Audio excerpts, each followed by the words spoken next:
Tengah perubahan zaman, kesehatan bukan lagi pilihan, tapi kebutuhan utama kita sebagai bangsa.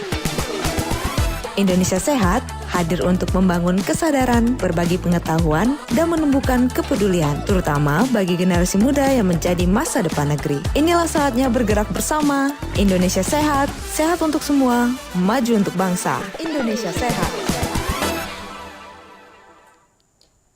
92,4 FM Pro 1 RRI Palembang, kanal informasi dan inspirasi.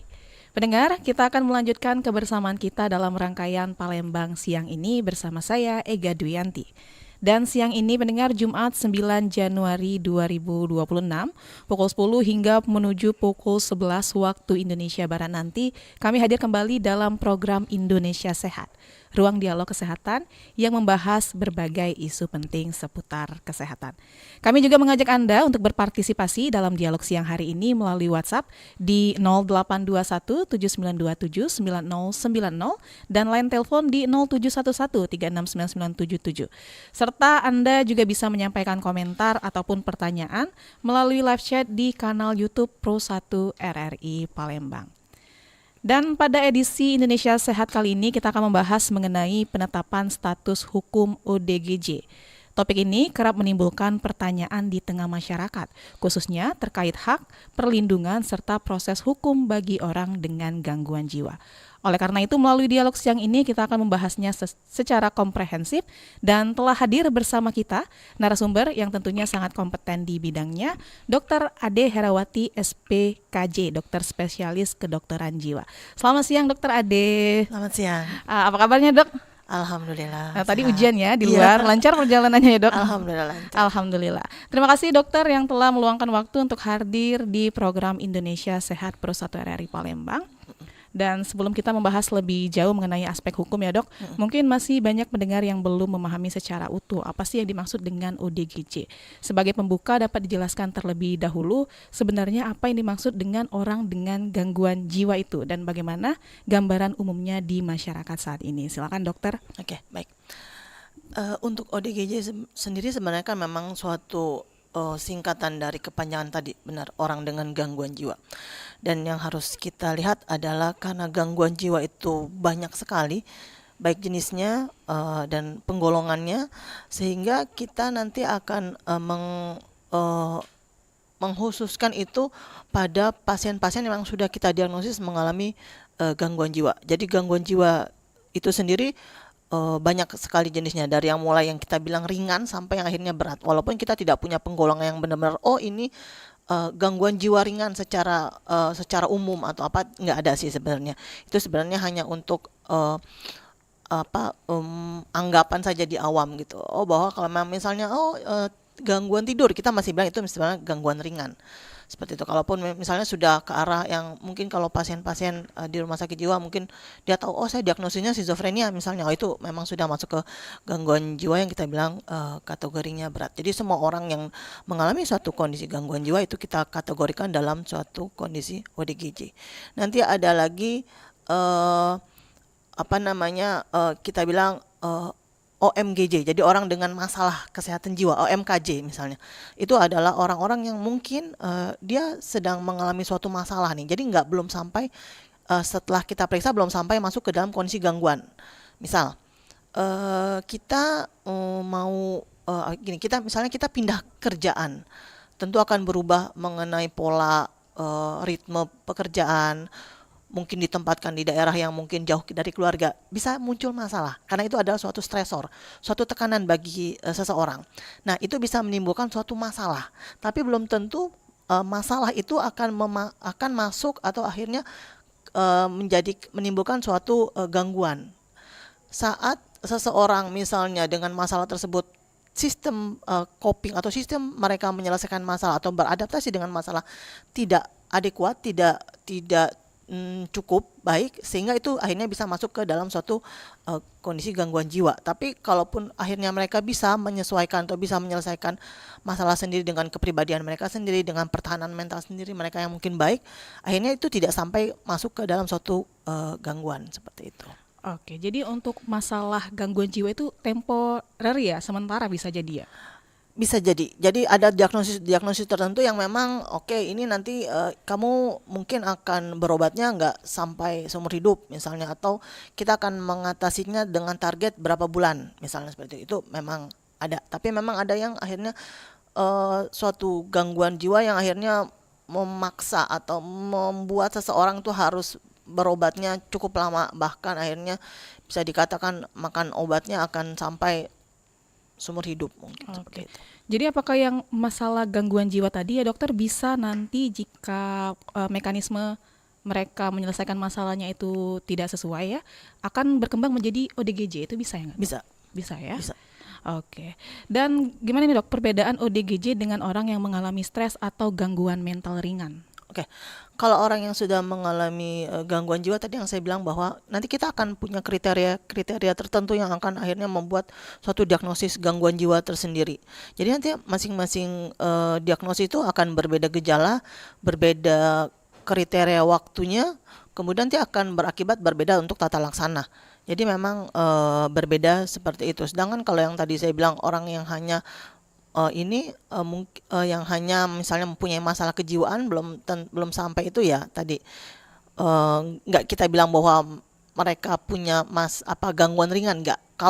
Karena gangguan itu pasti kalau sudah, yang kita bilang gangguan jiwa itu kalau sudah ada kondisi di mana menimbulkan distress dan disfungsi. Distress itu adalah menimbulkan suatu masalah, menimbulkan suatu kesulitan bagi orang ataupun orang di sekitarnya. Itu kita bilang suatu gangguan. Tapi kalau misalnya gangguan itu membuat dia hanya berdampak sama dia, misalnya orang-orang di sekitar atau pekerjaannya tetap oke-oke aja, gitu kita belum bisa bilang itu suatu kondisi disorder atau gangguan seperti itu. Saat sudah berdampak pada diri dan juga orang-orang di sekitar, fungsi sosial, itu kita bilang bahwa adanya suatu kondisi gangguan seperti itu. Oke dok, apakah orang dalam gangguan jiwa ini selalu berperilaku agresif ya dok, seperti stigma yang selalu beredar? Gak juga, berbeda, karena tadi yang saya bilang bahwa gejala itu berbeda-beda sekali. Sebutlah salah satu contoh, misalnya depresi. Seseorang yang depresi, misalnya depresi ringan, nggak harus sampai ada kondisi dia agresif, menyerang. Kita bilang agresif itu kan artinya menyerang, nggak juga seperti itu gitu loh. Jadi memang nggak selalu orang-orang dengan gangguan kejiwaan akhirnya muncul suatu kondisi agresivitas ataupun misalnya menyerang, ataupun dia misalnya ada kegelisahan hebat, nggak harus juga seperti itu, karena tadi beda diagnosis akan berbeda gejala. Orang-orang depresi misalnya, orang-orang depresi nanti akan lebih cenderung lebih menarik diri, lebih cenderung untuk merasa sedih, merasa dia nggak mau beraktivitas apa-apa, sehingga untuk melakukan penyerangan akan kecil kemungkinan, walaupun tidak menutup kemungkinan saat depresinya cukup berat bisa seperti itu. Tapi saat itu kan sebenarnya gejala yang memang normalnya seperti itu, harusnya seperti itu, tapi memang ada kondisi-kondisi tertentu akhirnya membuat dia jadinya agresif seperti itu. Oke, kalau kondisi psikologis ODGJ pada umumnya itu seperti apa sebenarnya dok? Oke, kondisi psikologis seseorang dengan gangguan jiwa itu nanti akan melibatkan sejumlah aspek. Jadi aspek mood atau suasana perasaan, kemudian aspek afek. Afek itu adalah kita akan lihat dari tampilan ekspresi wajah, kemudian akan melihat juga ke proses pikirnya, apakah dia bisa berpikir dengan runut atau menyampaikan ide dengan runut, dengan sesuai alurnya. Kemudian dia akan juga menyasar ke isi pikir, apakah misalnya ide kebesaran misalnya, ataukah misalnya perlu kita tinjau untuk akhirnya mendiagnosis seorang mengalami suatu kondisi gangguan jiwa. Oke, kita kembali ke topik kita, penetapan status hukum bagi ODGJ. Sebenarnya kapan seseorang dengan gangguan jiwa ini dapat dikenakan atau dibebaskan dari tanggung jawab hukum, dokter? Oke, jadi ini karena diambil topik ini karena memang sekarang cukup banyak permintaan-permintaan ke rumah sakit jiwa untuk dilakukan pemeriksaan status mental seorang terperiksa atau terduga melakukan kejahatan. Kita akan melihat suatu apa sih yang melatar belakangi seseorang melakukan hal tersebut. Apakah memang itu adalah suatu impulsivitas yang dia bisa dia menyadari melakukan hal itu, ataukah karena tadi mungkin ada gangguan dalam kejiwaannya, gangguan dalam mentalnya membuat dia akhirnya melakukan hal itu, sehingga itu yang akhirnya kita akan menetapkan apakah dia bisa dihukum atau tidak. Jadi nanti akan perlu pemeriksaan lebih lanjut, pemeriksaannya yang cukup panjang, terutama misalnya ini belum pernah nih pasiennya, bukan terdaftar sebagai pasien kita. Kalau memang sudah terdaftar dengan pasien kita, kita akan lebih cepat pemeriksaannya karena kita sudah punya dasar.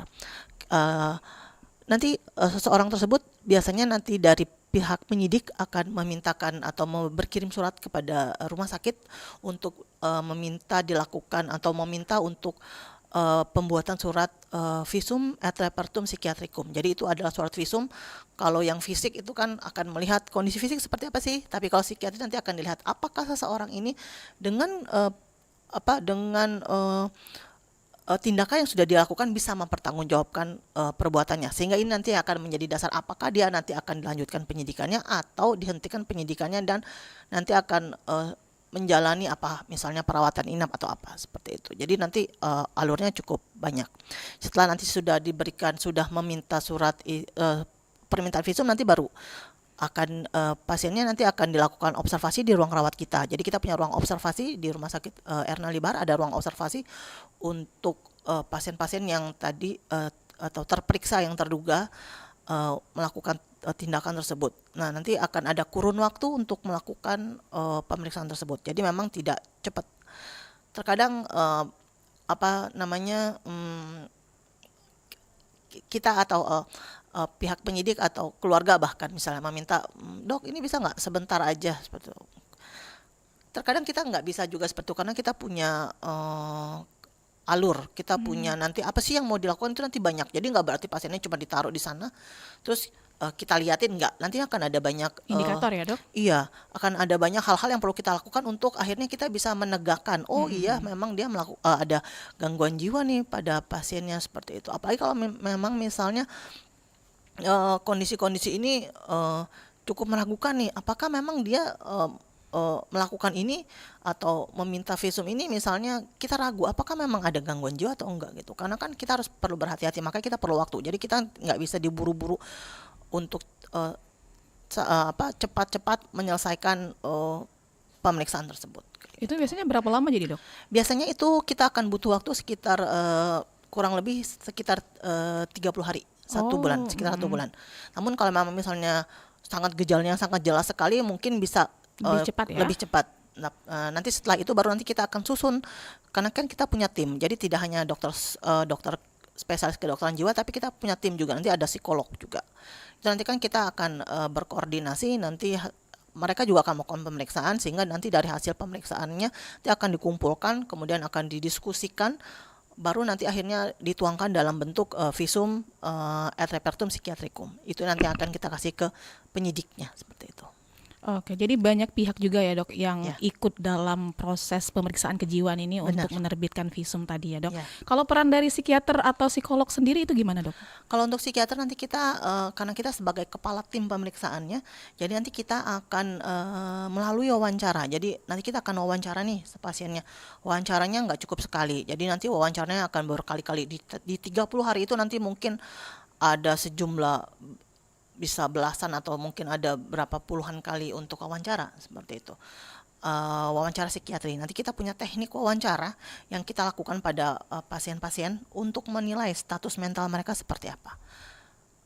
Kemudian nanti dari psikolog mereka juga nanti ada mungkin mereka punya tools sendiri untuk untuk terperiksa tersebut, apa yang perlu ditanyakan, apa yang perlu diobservasi. Dan perawat pun nanti perawat yang bertugas di ruang observasi tersebut juga nanti dia akan punya catatan tersendiri mengenai kondisi terperiksa itu di 24 jam. Karena kan dokter atau psikolog kan cuman di saat itu. Kita hanya mengobservasi saat kita wawancara. Wawancara kan mungkin 30 menit, 45 menit, tapi kan tapi kan yang lama itu sebenarnya observasi di ruang observasi. Kita punya CCTV, nanti kita akan lihat. Misalnya iya, pasiennya bilang bahwa misalnya memang saya ada suara-suara bisikan nih misalnya di kuping saya. Nanti kita akan lihat, kita akan cocokkan di CCTV-nya terlihat nggak sih seperti itu? Ataupun misalnya dia menyangkal, oh nggak ada kok halusinasi, saya nggak ada suara-suara itu. Nanti kita akan cocokkan di CCTV apakah uh, ada nggak sih kondisi seperti itu. Jadi nanti banyak yang harus kita nilai aspek-aspeknya seperti itu. Oke. Kalau sebenarnya dok, untuk perlakuan hukum sendiri nih yang seharusnya diterima oleh ODGJ itu yang seperti apa? Oke, kalau memang seseorang atau terperiksa tersebut memang kita nilai mengalami suatu kondisi gangguan kejiwaan, bahwa berarti mereka dinilai tidak cakap dalam melakukan perbuatannya. Mereka melakukan itu berarti tidak bisa mempertanggungjawabkan perbuatannya, dan itu sesuai dengan amanat undang-undang. Memang terperiksa tersebut tidak bisa dihukum. Biasanya nanti putusan pengadilan akan memerintahkan terperiksa tersebut untuk menjalani pengobatan. Nanti dia akan diberikan surat perintah untuk menjalani pengobatan di rumah sakit jiwa biasanya seperti itu. Oke. Kalau hak sendiri dok, hak ODGJ yang wajib dilindungi oleh negara itu yang seperti apa saja? Ya, jadi haknya adalah hak mereka untuk mendapatkan perlindungan hukum yang sama. Jadi nanti dia tetap punya kesempatan untuk membela diri. Mereka akan dapat pengacara juga kalau nanti di ini. Mereka punya hak untuk melindungi diri mereka, punya hak untuk berbicara seperti itu. Jadi haknya hampir sama dengan hak orang-orang dengan orang-orang yang biasa yang tidak punya gangguan tersebut. Haknya tetap sama. Mereka nanti akan punya kesempatan untuk tadi mendapatkan perlindungan hukum, dan tadi kesempatan untuk terbebas dari hukuman yang memang tidak bisa dikenakan kepada mereka karena mereka sedang dalam kondisi gangguan jiwa. Oke. Dok, untuk ODGJ ini kan mereka melakukan perawatan di rumah sakit jiwa nih dok. Apakah ada fase di mana mereka itu disebut sembuh dan bisa melakukan aktivitas di luar seperti itu? Oke. Jadi kalau untuk orang dengan gangguan jiwa kita tidak bilang sembuh. Itu tidak ada terminologi sembuh. Yang kita bilang adalah pulih. Kalau sembuh itu artinya bahwa kita tidak perlu obat lagi tuh.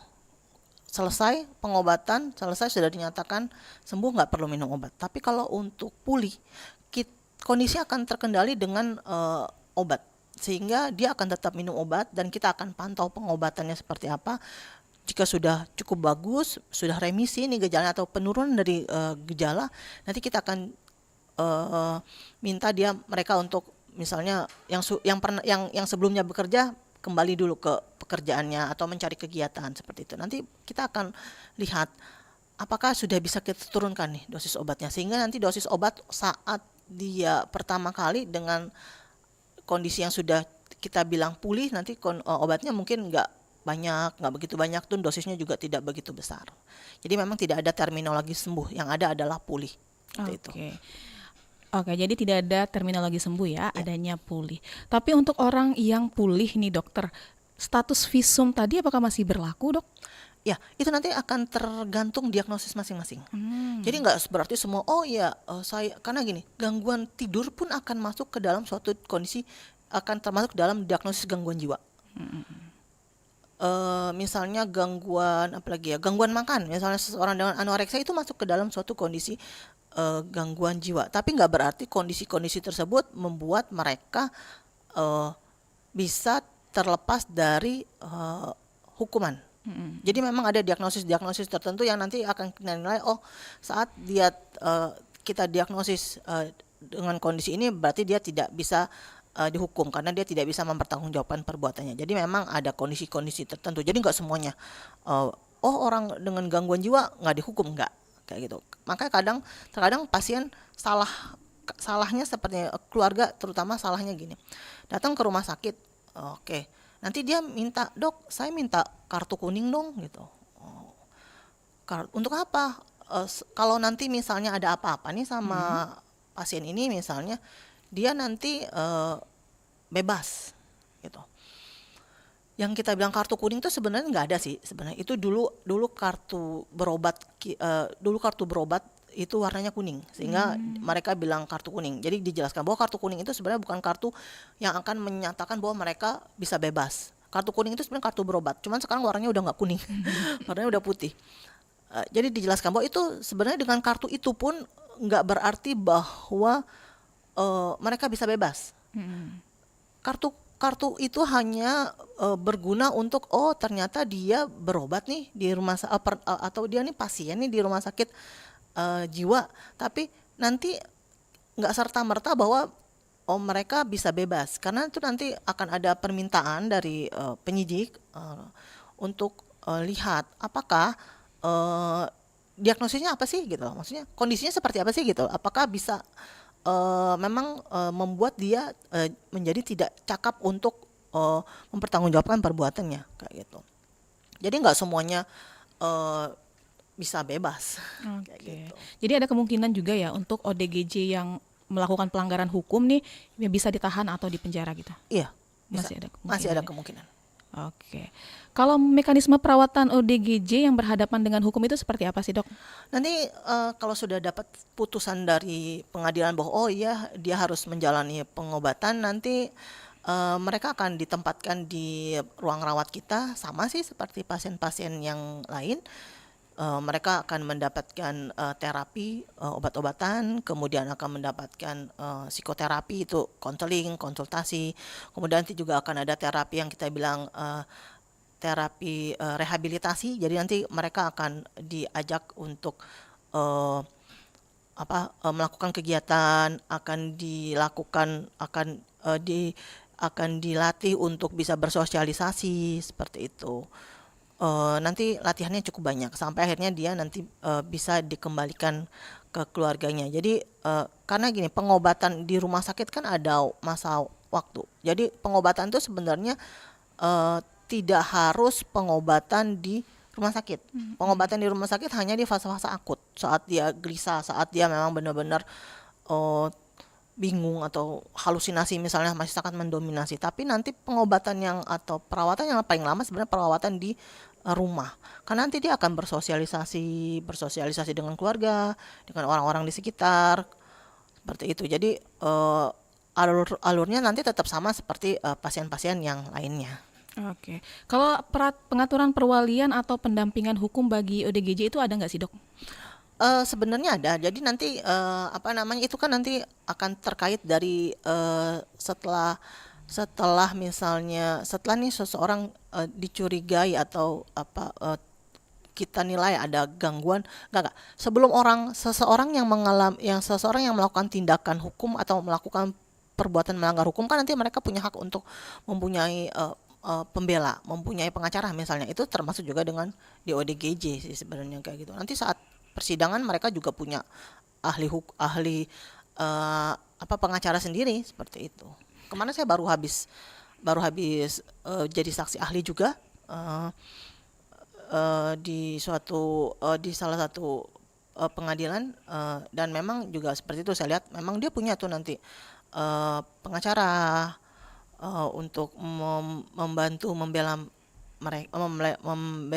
terperiksa ini kayak gitu. Oke, jadi haknya masih sama sebenarnya. Masih Dok. sama. Oke, Dokter, ini pembahasannya menarik sekali, tapi kita break sejenak dulu ya, Dok. Setelah ini kita juga akan bacakan chat yang sudah masuk di YouTube kita Pro 1 RRI Palembang. Dan untuk pendengar yang ingin berpartisipasi bisa langsung saja di line telepon 0711 369977 atau WhatsApp 0821 7927 9090. Oke. Sesaat lagi kita akan lanjutkan Indonesia Sehat. Tetaplah bersama kami di Pro 1 RRI Palembang.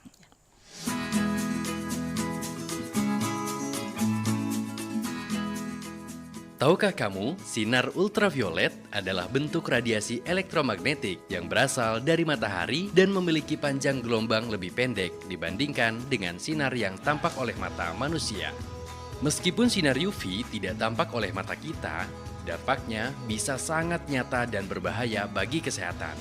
Sinar UV dapat menyebabkan sunburn, penuaan dini, serta keriput dan bintik hitam, serta meningkatkan resiko kanker kulit. Paparan UV juga dapat merusak mata dan menyebabkan gangguan seperti katarak, degenerasi makula, dan iritasi konjungtivitis. Maka dari itu, penting bagi kita untuk melindungi kesehatan dari bahaya sinar ultraviolet. Menjaga kesehatan dari sinar UV memerlukan kewaspadaan dan tindakan pencegahan yang tepat. Dengan memahami resiko dan menerapkan langkah-langkah perlindungan, kamu dapat memanfaatkan teknologi dengan aman dan efektif sambil melindungi diri dari potensi bahaya.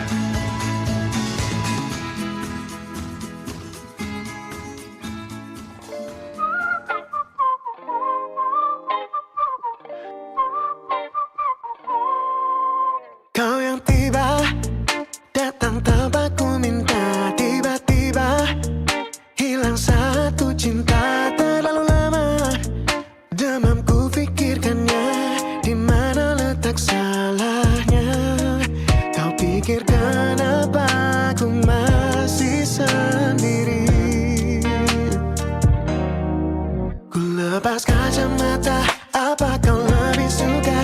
Ku yang tak mau kalah, tapi untukmu ku mengalah. Ku telan sajalah, itu kan yang kau mau. Memang aku yang salah, suka cari masalah. Salahku setengahnya, berharap pada manusia. Kecewa akhirnya, kita tak jodoh, tapi kita bertemu.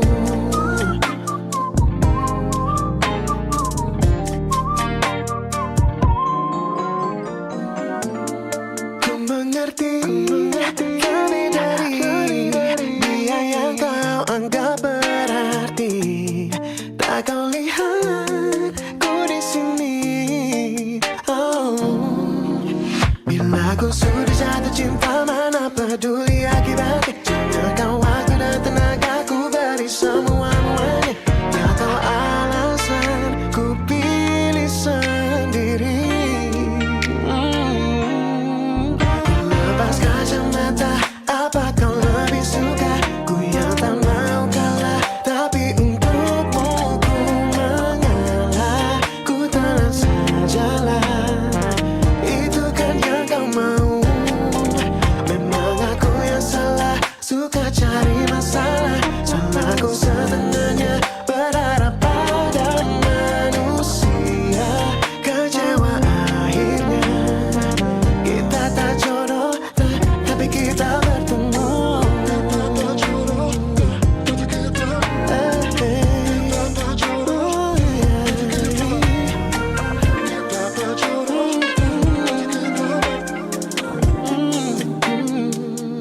Ku lepas kacamata, apa kau lebih suka? Aku yang kalah, tapi untukmu ku mengalah.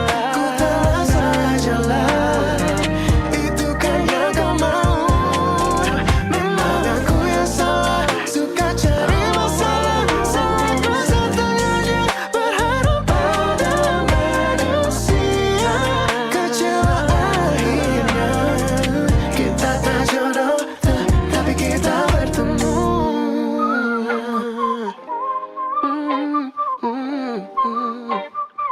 Tapi kita bertemu. Masih bersama Anda, Indonesia Sehat. Indonesia Sehat. Baik pendengar, terima kasih Anda masih bersama kami di Pro 1 RRI Palembang. Dan kita masih membahas tentang penetapan status hukum ODGJ.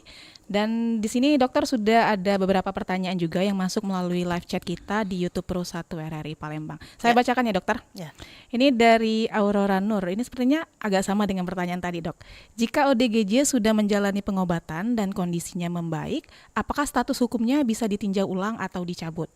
Boleh langsung dijawab aja ya dokter. Ya, jadi tadi nanti status hukum nanti akan tergantung diagnosisnya masing-masing, seperti itu. Dan kita akan kalau memang sudah dia masuk, sudah ada putusan dari pengadilan terkait hukumannya, itu berarti nanti tetap akan sesuai dengan yang sudah. Oh, dia ternyata memang harus menjalani pengobatan, ya sudah seperti itu kayak gitu. Jadi nggak berarti nanti sudah lebih baik terus nanti diulang lagi penyidikannya, nggak kayak gitu. Nanti tetap sesuai yang di perintah pengadilan yang terakhir seperti itu. Jadi nanti akan dilihat diagnosisnya atau apa seperti itu. Oke, ini kita beralih ke pertanyaan selanjutnya dari Andi Karnain. Dokter, kalau anak sebenarnya sering nunjukin gejala manik, tiba-tiba mau belanja banyak, terus besoknya dia sedih-sedih terus. Tapi anaknya nggak mau diajak ke psikolog. Cara ngajaknya gimana dok? Saya juga nggak tahu ya kan, nggak boleh self-diagnose juga. Ibu dari anak itu juga kayaknya belum tegas ngajaknya. Oke. Agak sulit ya kalau memang ini. Jadi gini sih, mungkin kalau bisa nanti kalau memang itu memang kan harus dilakukan pemeriksaan melalui wawancara. Jadi memang dia harus ketemu nih sama psikiaternya dan memang dia harus dibawa. Jadi memang nggak bisa nggak bisa nebak-nebak. Jadi nggak bisa ini. Eh, Sebenarnya kalau kita bisa sih, cara pertama mungkin nanti bisa konsultasinya nggak harus ke rumah sakit jiwa deh, karena kan stigmanya belum baik ya. Stigmanya, oh mau kemana? Ke rumah sakit Ernaldi Bahar misalnya, atau oh kamu pasti kamu pasien ya? berobat di situ. Karena stigma ini di masyarakat memang masih jelek banget. Walaupun misalnya yang berobat di sana kan nggak harus orang-orang dengan gangguan jiwa yang berat, Iya, atau betul. nggak harus orang-orang dengan gangguan jiwa. Orang yang mau konseling pun bisa ke sana.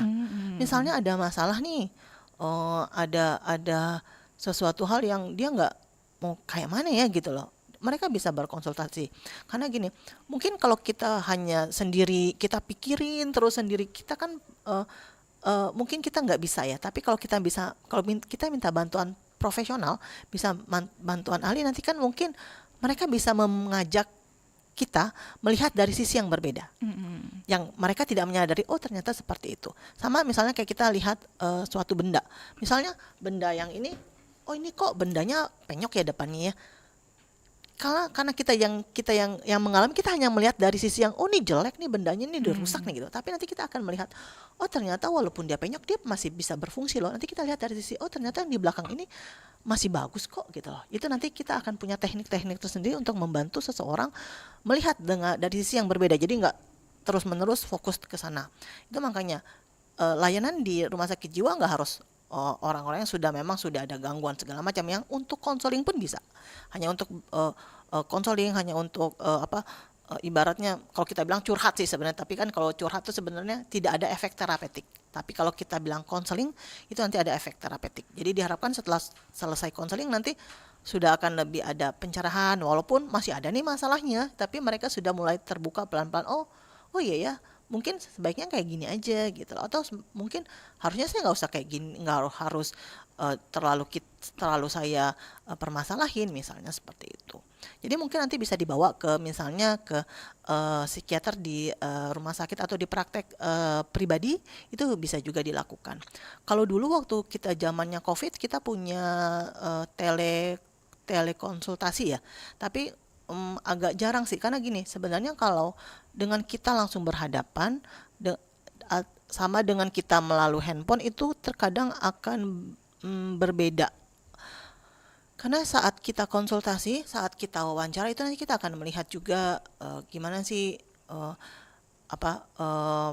gestur badan, gimana sih perilaku yang mereka tampilkan saat misalnya kita menanyakan tentang ini, nanti akan berbeda-beda. Jadi memang dia tetap harus dibawa ke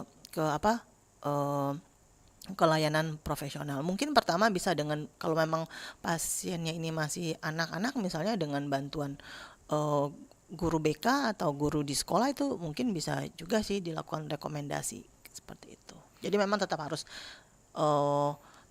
ketemu sama psikiaternya seperti itu. Oke, jadi konsultasi dulu ya. Konsultasi, karena memang tadi benar nggak bisa self diagnose. Di Google ini kan banyak sekali Iya, ya betul. instrumen-instrumen. Oh, apakah kamu bipolar? Isi ini. Oh, kalau kamu skornya ini kamu bipolar. Nggak berarti gitu. Iya. Karena terkadang kita melebih-lebihkan loh apa yang kita rasakan. Kayak bipolar misalnya, apakah kamu sering merasa perasaan senang yang berlebihan? Itu kan pertanyaan-pertanyaan untuk ke arah bipolar ya gitu. Misalnya kita bilang iya, saat kita konsultasi atau saat kita wawancara dengan psikiater, nanti akan kita lihat, coba kamu ceritakan seperti apa sih. Nanti psikiaternya akan menilai apakah memang ini perasaan senangnya memang sudah masuk ke dalam kategori manik, atau memang hanya perasaan senang yang memang sesaat terus hilang. Perasaan misalnya tadi belanja berlebihan, seperti apa sih belanja berlebihannya gitu loh. Jadi nanti psikiaternya akan menilai gitu loh, apakah memang ini benar-benar kondisi belanja berlebihan yang mengarah ke arah diagnosis bipolar, ataukah memang ini hanya tadi cuman emosional sesaat misalnya seperti itu. Karena misalnya kayak ambil contoh bipolar, belanja yang seperti apa sih, atau menghabiskan uang yang kayak mana sih yang kita bilang bahwa itu fase manik kayak gitu. Dan ada kriteria waktu, dia harus mencukupi suatu kriteria waktu tertentu yang baru kita bisa mendiagnosis, ini ke arah bipolar. Karena kalau baru sekali dua kali seminggu 2 minggu, itu kita nggak bisa bilang bahwa kamu bipolar gitu. Jadi memang kita psikiater nggak akan cepat-cepat nggak akan buru-buru untuk mendiagnosis seseorang, apalagi kondisi-kondisi tadi bipolar, skizofrenia misalnya gitu. Karena saat seseorang sudah terdiagnosis skizofrenia, itu nanti akan efeknya akan sangat besar, berefek ke pekerjaan, berefek kepada keluarga seperti itu. Banyak sih. Jadi maka kita nggak buru-buru tuh mendiagnosis langsung, oh kamu skizofrenia gitu. Enggak. Oke, jadi penting ya untuk konsultasi ke Benar. memang bantuan profesional kita bisa bilang karena nanti uh, pemeriksaannya jauh lebih mendalam. Betul. Oke, kita beralih ke pertanyaan selanjutnya. Ini agak menyinggung sih dok, agak masuk dengan pembahasan sebelumnya. Ya. Kapan ya dok seseorang perlu mencari bantuan profesional? Mungkin ada gejala-gejala yang bisa kita katakan, wah ini menjurus nih, apakah harus segera konsultasi gitu? Oke. Jadi biasanya gini, seseorang itu atau kadang kalau pasien kita tuh akan lebih banyak yang bawa justru keluarga, karena keluarga sendiri yang melihat oh ini ada berubah nih sama mereka gitu. Tapi walaupun nggak menutup kemungkinan banyak juga mereka yang akhirnya datang sendiri ke kita untuk mencari pengobatan. Jadi gini, saat kondisi tersebut sudah menimbulkan gangguan nih sama kita, membuat kita nggak nyaman, membuat kita gelisah, membuat kita jadi nggak fokus kerja, nggak fokus untuk sekolah, kuliah segala macam, itu sebaiknya disarankan untuk mulai mencari bantuan profesional. Apalagi kalau memang misalnya sudah ada perilaku-perilaku atau keinginan-keinginan untuk misal mengakhiri hidup atau misalnya menyakiti orang lain. Nah itu sebaiknya mulailah untuk mencari bantuan profesional agar bisa kita tata laksana dengan segera, karena dengan tata laksana yang lebih cepat nanti hasilnya akan lebih baik dan prognosisnya juga akan lebih baik. Oke, ini masih ada pertanyaan ya dokter dari Luna. Pagi dokter, mau tanya gimana ya cara mencegah stigma negatif ODGJ setelah status hukumnya ditetapkan? Oke, jadi sebenarnya kalau yang seperti itu kita memang akan nggak bisa bekerja sendiri ya. Kita akan butuh bantuan dari pemangku kebijakan untuk tadi. Mungkin yang bisa dilakukan adalah melakukan atau membuat seperti apa ya, kayak iklan atau apa ya, slogan-slogan yang tadi membuat bahwa dengan menjadi seseorang yang ODGJ itu sebenarnya bukan mau kita loh, tapi kondisi mungkin yang akhirnya memaksa. Jadi memang stigma itu yang harus kita akan lawan seperti itu. Karena dengan stigma itu akan membuat orang jadinya nggak mau mencari pengobatan. Jadi orang nggak mau tuh untuk berobat, orang nggak mau tuh untuk datang ke poli jiwa misalnya. Karena apa? Tadi stigma. Oh kalau udah sekali ketahuan konsultasi dengan stigma itu, ya udah kamu ini, bahkan misalnya diberhentikan di pekerjaan, misalnya seperti, atau misalnya ditinggalkan oleh pasangan seperti itu.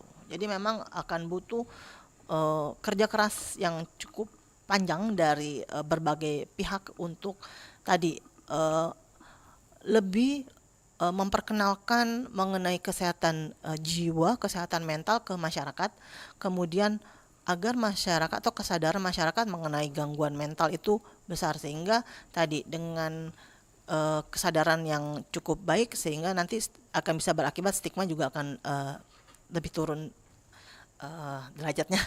Itu. Oke, kalau dampak stigma ini terhadap proses penyembuhan ODGJ ada nggak sih dok? Ada. Jadi gini, saat seseorang merasa atau saat orang sudah tahu nih, oh keluarga saya nggak nerima saya karena stigma itu nanti akan memperlambat proses pemulihan seseorang, karena dia merasa bahwa dia tidak punya support system. Nanti kalau saya sudah selesai pengobatan atau saya sudah ini, saya nanti mau kemana ya? Nanti pekerjaan saya kira-kira bisa nerima saya nggak sih gitu loh. Itu jadi memang stigma akan efeknya panjang sekali, akan menurunkan kepercayaan diri dari pasien tersebut, akan membuat seseorang menjadi enggan untuk berobat lagi, untuk melanjutkan pengobatan seperti itu. Jadi memang efeknya cukup banyak sih mengenai stigma ini. Oke, ini ada pertanyaan selanjutnya dok dari YouTube, dari Junida. Dok, apa saja yang diperiksa dokter untuk menilai kesadaran dan tanggung jawab hukum bagi ODGJ? Oke, nanti itu kita akan menilai mengenai proses pikir seseorang, Kemudian nanti kita akan proses pikir itu nanti akan kita lihat apakah seseorang ini kalau kita normal seperti ini ada proses pikir kita nilai adalah koheren. Apakah ada proses pikir ya? Apakah ada gangguan proses pikir yang berbeda? Misal kita nanyanya apa, dia jawabnya apa. Itu nanti ada terminologinya tersendiri. Atau misalnya, oke, dia bisa jawab nih yang kita bilang, terus nanti melenceng ke jawaban yang lain atau melenceng ke topik-topik lain, itu ada juga. Itu kita penilaian mengenai proses pikir. Kemudian kita akan mulai juga mengenai isi pikir. Isi pikir gitu kita akan lihat apakah ada kondisi waham. Jadi waham ini adalah suatu keyakinan yang salah yang dipertahankan oleh seseorang pasien walaupun sudah diberikan bukti-bukti bahwa bukti-bukti kebenaran. Akan banyak jenis-jenis wahamnya. Jadi nanti akan kita nilai ada waham nggak sih sama pasien ini gitu loh. Karena saat kita nilai ada waham nih, ini yang akan akhirnya membuat salah satu indikator bahwa dia memang mengalami suatu kondisi gangguan di mana dia tidak bisa mempertanggungjawabkan perbuatannya. Jadi nggak berarti bahwa nanti bisa ya udah nanti saya ngarang-ngarang aja gitu loh. Enggak, nanti kita akan punya teknik-teknik tersendiri untuk membedakan bahwa apakah nih memang seseorang mengalami gangguan jiwa atau dia hanya malingering. Kalau kita malingering itu pura-pura sakit, mungkin untuk membuat dia bisa terbebas dari suatu hukuman. Itu cukup banyak juga pasien-pasien seperti itu. Selain proses pikir, isi pikir, kita juga akan menilai suatu gangguan persepsi. Gangguan persepsi nanti kita akan menilai apakah ada halusinasi pada pasiennya. Halusinasi itu nanti jenisnya banyak. Apakah ada halusinasi suara, apakah ada halusinasi visual, atau misalnya ada halusinasi taktil di mana ada perasaan tidak biasa yang dialami di tubuhnya, misalnya seperti ada yang berjalan di atas kulitnya, seperti itu halusinasi taktil. Banyak sekali sebenarnya jenis-jenis halusinasi itu nanti akan kita nilai. Kemudian nanti kita akan nilai juga kondisi apakah ada ilusi sama pasiennya, karena berbeda halusinasi dengan ilusi itu akan berbeda. Mungkin nanti seseorang akan bisa, saya belajar aja dari Google. Apa sih bedanya? Nanti saat ditanya saya jawabnya ini sesuai. Tapi memang nggak bisa. Nanti kita akan meng-counter dengan, kita akan punya pemeriksaan lain juga. Kita akan punya pemeriksaan MMPI. Nanti kita akan counter tuh dari hasil wawancara kita. Kita akan meng-counter juga dengan hasil pemeriksaan MMPI. Kemudian kita akan lihat dari hasil observasinya sesuai nggak sih dengan gambaran itu gitu. Apakah ini memang dia tidak konsisten misalnya seperti itu. Jadi nanti tadi yang saya bilang tahapannya cukup banyak, jadi nggak cukup rumit dan nggak gampang. Mungkin nanti akan dilihat nggak akan kalau ke psikiater cuma ditanya-tanya doang. Kadang pasien juga nanya, ini udah dok pemeriksaan. Saya nggak diapa-apain, bahkan saya nggak diperiksa, nggak dipegang. Nanti pasien nanya, saya nggak diperiksa dok gitu. Karena untuk kalau pemeriksaan ke psikiater tuh memang kita nggak kayak kita periksa dengan kita Dokter umum ya? Pakai stetoskop, enggak. Kita akan melihat dari wawancara. Dari wawancara itu nanti kita akan membawa pasien untuk dia mau menceritakan tentang hal yang ia rasa, sehingga nanti dari sana nanti kita bisa masukkan terapinya segala macam gitu. Jadi nanti nggak berarti bahwa cuma ditanya-tanya doang gitu. Nggak cuma doang sih sebenarnya gitu. Nanti dari wawancara itu nanti yang akan kita akan gali lebih jauh mengenai kondisi mental seseorang. Oke, ini ada pertanyaan terakhir di YouTube, dokter. Ciri-ciri ODGJ ini apa ya? Apakah bisa terlihat secara fisik? Takutnya banyak ODGJ di lingkungan sekitar kita, tapi karena kita nggak aware, ODGJ ini malah meresahkan. Oke. Jadi untuk ciri-cirinya sebenarnya ciri-ciri secara fisik kadang nggak terlihat. Seseorang yang mengalami misalnya depresi misalnya, itu nggak begitu juga terlihat, apalagi misalnya depresinya masih dalam kategori ringan, dia masih bisa kerja, dia masih bisa aktivitas seperti itu. Jadi kalau secara fisik memang tidak terlihat. Terus misalnya gangguan bipolar, orang-orang bipolar nanti ciri-cirinya nanti matanya kayak gini, enggak, secara fisik tidak terlihat. Kita hanya bisa nanti akan lihat mungkin perilakunya saja, walaupun nanti perilaku itu nanti akan tergambar saat kondisinya memang benar-benar sangat dalam kategori misalnya sedang berat misalnya, itu nanti bisa terlihat. Tapi saat dia sedang kondisi yang ringan itu juga kadang nggak terlihat seperti itu. Paling yang kita akan lihat observasi adalah kita observasi perilaku, kita observasi mengenai perbuatan mereka, itu aja sih yang kita lihat. Kalau memang misalnya terlihat ini kayaknya keluarga saya harus sebelumnya dia nggak kayak gini ya, sebelumnya dia ceria, kok sekarang dia jadi menutup diri, kok nggak mau sekolah, atau misalnya kok pergi kerja terlambat terus misalnya. Itu kita perlu aware, oh ada apa sih, apalagi kalau memang misalnya cukup lama itu terjadi berkali-kali, bahkan misalnya sudah dapat surat atau dapat peringatan nih dari sekolah atau misalnya dari tempat dia bekerja. Nah itu kita harus hati-hati, harus mulai aware, oh mungkin ada sesuatu nih sama dia. Nah itu makanya buru-burulah untuk langsunglah mencari pertolongan profesional sehingga kita bisa tahu apa sih yang terjadi sama orang ini. Oke, ini dokter sudah hampir pukul 11 nih ya dokter, tidak terasa sudah Iya. mendekati akhir sesi. Dan mungkin closing statement ya dok, ada pertanyaan terakhir, apa pesan atau harapan dokter ke depan terkait penetapan hukum bagi ODGJ di Indonesia? Ya.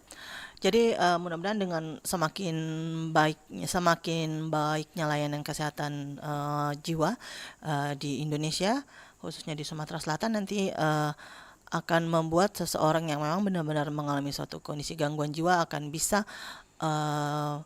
terdeteksi, akan bisa kita berikan penanganan yang lebih baik. Jadi tidak dilakukan misal seperti penahanan seperti orang-orang yang bukan mengalami gangguan jiwa, tapi nanti kita akan lebih ke arah membantu mereka untuk menata laksana mengenai gangguan jiwanya, sehingga nanti setelah mulai pulih mereka bisa kembali ke masyarakat, bisa kembali seperti semula walaupun masih dalam tetap menjalani pengobatan rawat jalan seperti itu. Jadi hak ODGJ itu sama seperti hak kita pada umumnya. Mereka juga punya kesempatan untuk bisa bekerja, bisa mempunyai hak juga untuk mempunyai status hukum atau status hukum yang sama seperti orang-orang lain sesuai dengan kondisi gangguan jiwanya. Oke, baik. Itu dia pendengar dialog kita pada siang hari ini bersama Dr. Ade Herawati SPKJ dengan tema penetapan status hukum ODGJ. Dokter Ade, terima kasih banyak ya dokter, penjelasannya Sama-sama. sangat komprehensif dan alhamdulillah mudah sekali untuk dipahami pendengar ya. Alhamdulillah. Oke, semoga dialog hari ini dapat menambah pemahaman kita semua pendengar, khususnya mengenai penetapan status hukum ODGJ sekaligus mengikis stigma yang masih ada di masyarakat. Pendengar, terima kasih atas kebersamaan Anda dalam program Indonesia Sehat. Semoga apa yang kita bahas hari ini bermanfaat dan menjadi pengingat bahwa kesehatan jiwa adalah bagian penting dari kesehatan secara menyeluruh.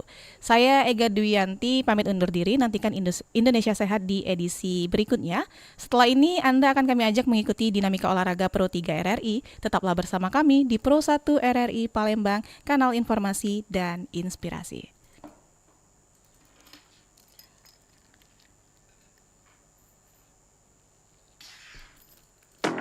Baru saja Anda dengarkan Indonesia Sehat. Indonesia Sehat, saatnya bergerak bersama. Sehat untuk semua, maju untuk bangsa.